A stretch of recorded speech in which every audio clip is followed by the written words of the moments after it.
Dieu, viens à mon aide. Seigneur, à notre secours. Gloire au Père et au Fils et au Saint-Esprit, au Dieu qui est, qui était et qui vient, pour les siècles des siècles. Amen.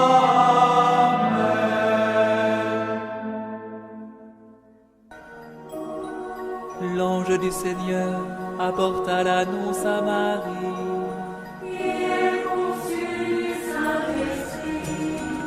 Voici la servante du Seigneur. Qu'il me soit fait selon ta parole. Et le Verbe s'est fait chair. Et il a habité parmi nous. Je vous salue, Marie, comblée de grâce. Le Seigneur est avec vous. Vous êtes bénie entre toutes les femmes. Et Jésus, votre enfant, est béni. Sainte Marie, Mère de Dieu, priez pour nous, pauvres pécheurs, maintenant et à l'heure de notre mort. Amen, Amen, Alléluia. Priez pour nous, Sainte Mère de Dieu. Afin que nous soyons rendus dignes des promesses du Christ. Prions. Que ta grâce, Seigneur notre Père, se répande en nos cœurs. Par le message de l'ange, tu nous as fait connaître l'incarnation de ton Fils bien-aimé. Conduis-nous par sa passion et par sa croix, jusqu'à la gloire de la résurrection. Par Jésus, le Christ, notre Seigneur.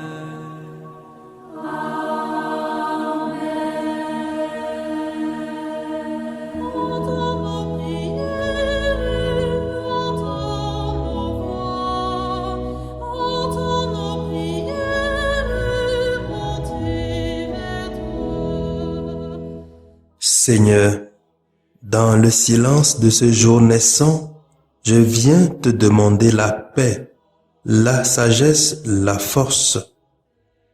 Je veux regarder aujourd'hui le monde avec des yeux tout remplis d'amour, être patient, compréhensif, doux et sage, voir au-delà des apparences tes enfants, comme tu les vois toi-même, et ainsi ne voir que le bien en chacun.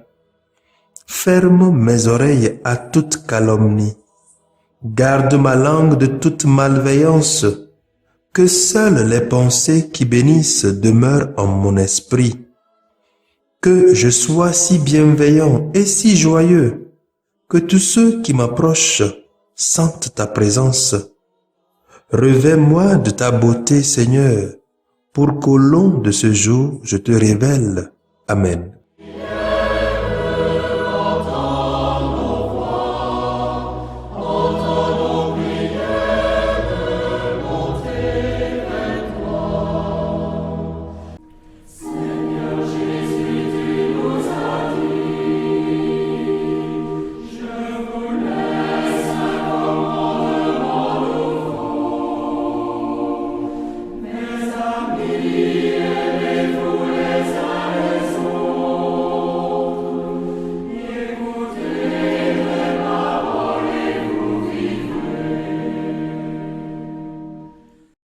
Les lectures de ce lundi 27e semaine du temps ordinaire, mémoire de Saint François d'Assise, sont lues par Paulette Modinou, sœur missionnaire de Notre-Dame des Apôtres, Achille Alaglo, diacre de la Société des missions africaines, et commentée par Augustin Cassa, père de la Société des missions africaines.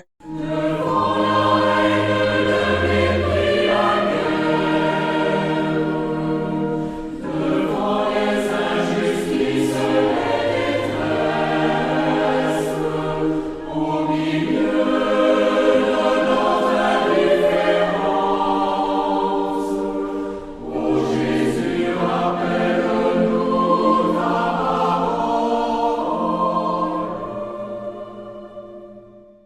Lecture du livre du prophète Jonas, chapitre 1, verset 1 au chapitre 2, les versets 1 et 11. La parole du Seigneur fut adressée à Jonas, fils d'Amittai. Lève-toi, va à Ninive, la grande ville païenne, et proclame que sa méchanceté est montée jusqu'à moi. Jonas se leva, mais pour s'enfuir à Tarsis, loin de la face du Seigneur. Descendu à Jaffa, il trouva un navire en partance pour Tarsis. Il paya son passage et s'embarqua pour s'y rendre loin de la face du Seigneur. Mais le Seigneur lança sur la mer un vent violent et il s'éleva une grande tempête au point que le navire menaçait de se briser. Les matelots prirent peur, ils crièrent chacun vers son Dieu et pour s'alléger, lancèrent la cargaison à la mer. Or, Jonas était descendu dans la cale du navire.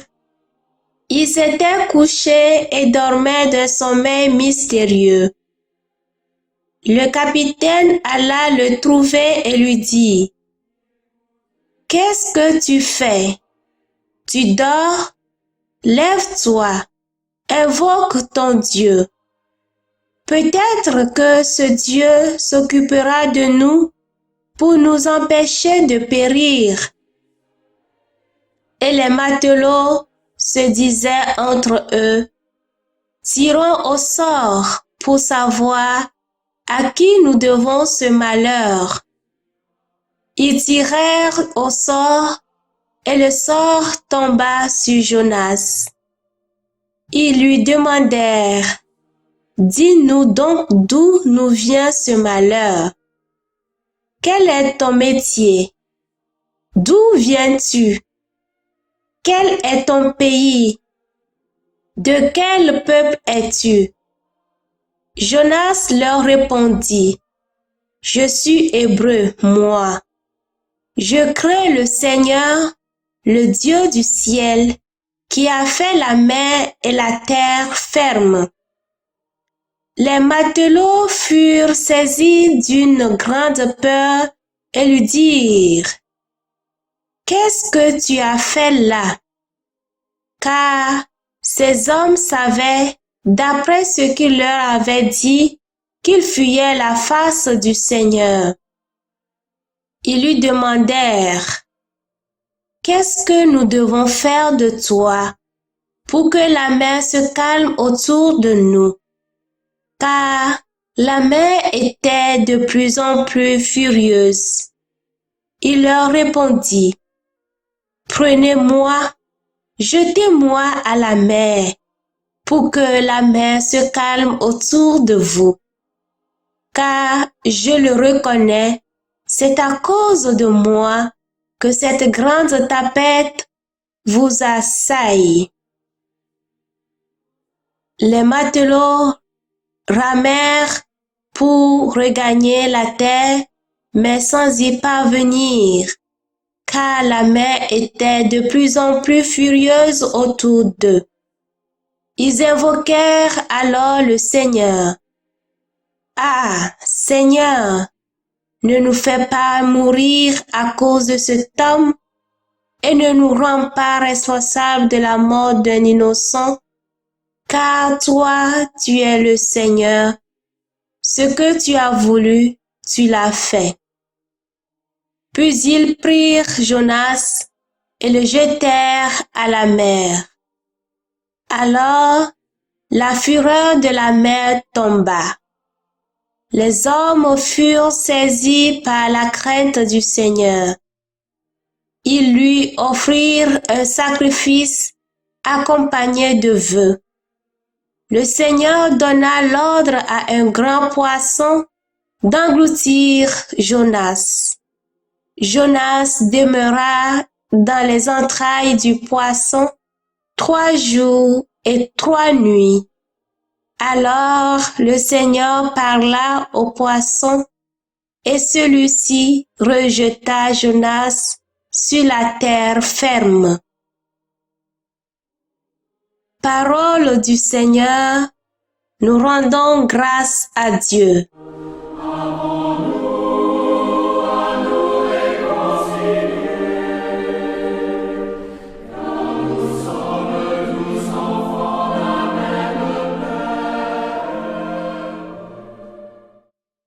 Cantique de Jonas.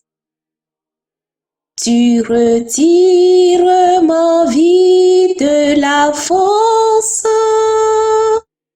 Seigneur mon Dieu. Dans ma détresse, je crie vers le Seigneur et lui me répond. Du ventre des enfers j'appelle, tu écoutes ma voix. Tu retires ma vie de la force, Seigneur mon Dieu. Tu m'as jeté au plus profond du cœur des mers, et le flot m'a cerné. Tes ondes et tes vagues ensemble ont passé sur moi. Tu retires ma vie de la force, Seigneur mon Dieu. Et je dis, me voici rejeté de devant tes yeux. Pourrais-je revoir encore ton temple saint? Tu retires ma vie de la force, Seigneur mon Dieu. Quand mon âme en moi défaillait, je me souvins du Seigneur et ma prière parvint jusqu'à toi dans ton temple saint. Tu retires ma vie de la force, Seigneur mon Dieu.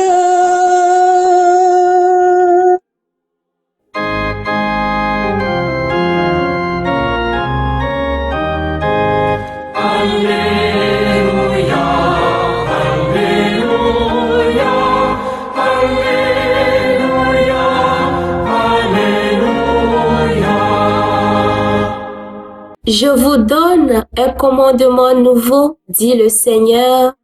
Aimez-vous les uns les autres comme je vous ai aimé. Alléluia, Alléluia, Alléluia, Alléluia. Le Seigneur soit avec vous et avec votre esprit. Évangile de Jésus-Christ selon saint Luc. Gloire à toi, Seigneur. Saint Luc, au chapitre 10, versets 25 à 37. En ce temps-là, voici qu'un docteur de la loi se leva et mit Jésus à l'épreuve en disant : « Maître, que dois-je faire pour avoir en héritage la vie éternelle ? » Jésus lui demanda : « Dans la loi, qu'y a-t-il d'écrit et comment lis-tu ? » L'autre répondit : « Tu aimeras le Seigneur ton Dieu de tout ton cœur, de toute ton âme, de toute ta force et de toute ton intelligence, et ton prochain comme toi-même. Jésus lui dit, tu as répondu correctement. Fais ainsi et tu vivras. Mais lui, voulant se justifier, dit à Jésus, et qui est mon prochain? Jésus reprit la parole. Un homme descendait de Jérusalem à Jéricho et il tomba sur des bandits. Ceux-ci, après l'avoir dépouillé et roué de coups, s'en allèrent, le laissant à moitié mort. Par hasard, un prêtre descendait par ce chemin. Il le vit et passa de l'autre côté. De même, un lévite arriva à cet endroit. Il le vit et passa de l'autre côté. Mais un samaritain qui était en route arriva près de lui. Il le vit et fut saisi de compassion. Il s'approcha et pansa ses blessures en y versant de l'huile et du vin. Puis il le chargea sur sa propre monture, le conduisit dans une auberge et prit soin de lui. Le lendemain, il sortit 2 pièces d'argent. Il les donna à l'aubergiste en lui disant, « Prends soin de lui. Tout ce que tu auras dépensé en plus, je te le rendrai quand je repasserai. » Lequel des trois, à ton avis, a été le prochain de l'homme tombé aux mains des bandits?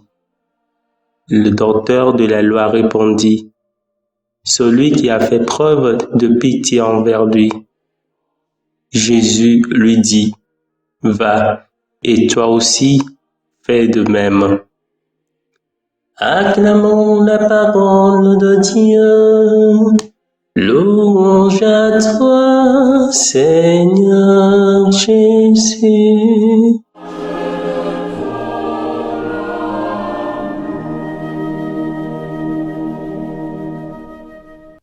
Il n'est pas de plus grand amour que de donner sa vie pour ce qu'on aime.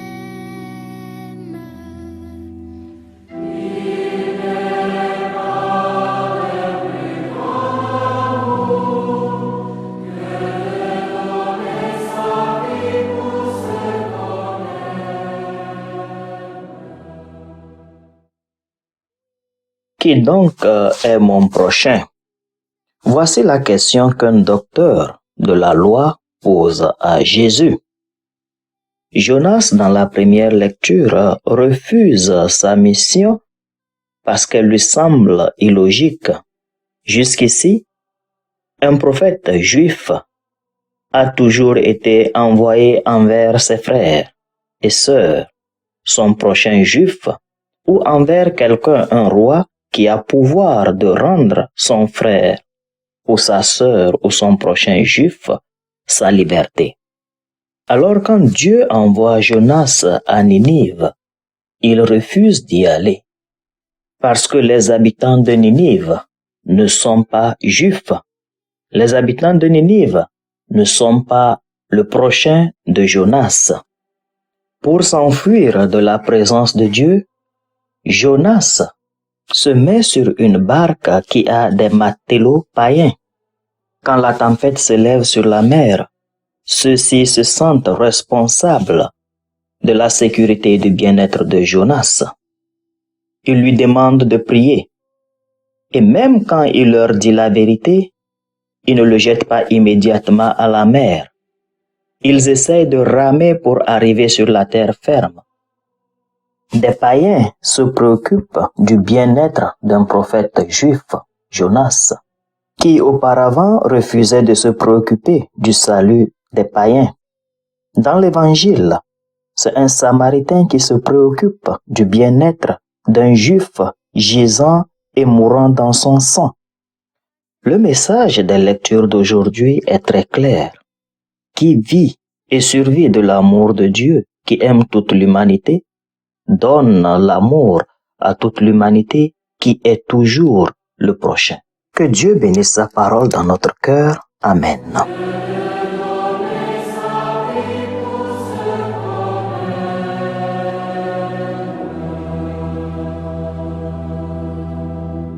Le Seigneur soit avec vous.